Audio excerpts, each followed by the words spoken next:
Surat crime બ્રાન્ચની મોટી સફળતા 250 ગ્રામ એમડી ડ્રગ્સ સાથે એકની ધરપકડ. ક્રાઇમ બ્રાન્ચના અધિકારીઓને મળતી માહિતી અનુસાર આરોપીનું નામ નરેન્દ્ર ડારા છે. તેને રેલવે સ્ટેશન વિસ્તારમાંથી શંકાસ્પદ હાલતમાં ઝડપી લેવામાં આવ્યો છે.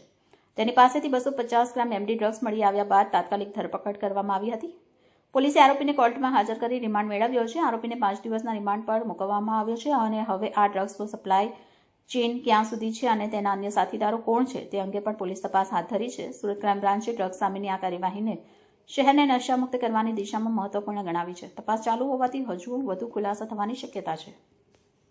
No drugs in Surat city અંતર્ગત સુરત પોલીસ દ્વારા અને સુરત ક્રાઇમ બ્રાન્ચ અને એસઓજી દ્વારા સતત ડ્રગ માફિયા વિરુદ્ધ કાર્યવાહી કરવામાં આવી છે. આવી જ એક ઇન્ફોર્મેશન આધારે સુરત ક્રાઇમ બ્રાન્ચના પોલીસ ઇન્સ્પેક્ટર જયંત ગોસ્વામી અને એમની ટીમના પીએસઆઈ ભાટીને એક ઇન્ફોર્મેશન મળી હતી કે રાજસ્થાનના બાલોતરાનો રહેવાસી નરેન્દ્ર ડારા સુરત શહેરમાં કોઈને એમડી ડ્રગ્સની ડિલિવરી કરવા આવવાનો છે. આ બાતમી આધારે એમણે વોચ ગોઠવેલી હતી અને જેના અનુસંધાને ગઈકાલે એમની ટીમને એક સફળતા મળી.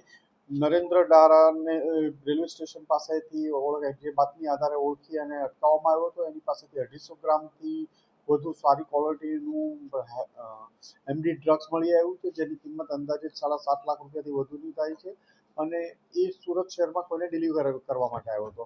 એની પૂછપરછ દરમિયાન એ અગાઉ પણ ડ્રગ્સના કેસમાં પકડાઈ ચૂક્યો હતો. 45 ગ્રામ ડ્રગ્સ સાથે રાજસ્થાનમાં પકડાયેલો હતો.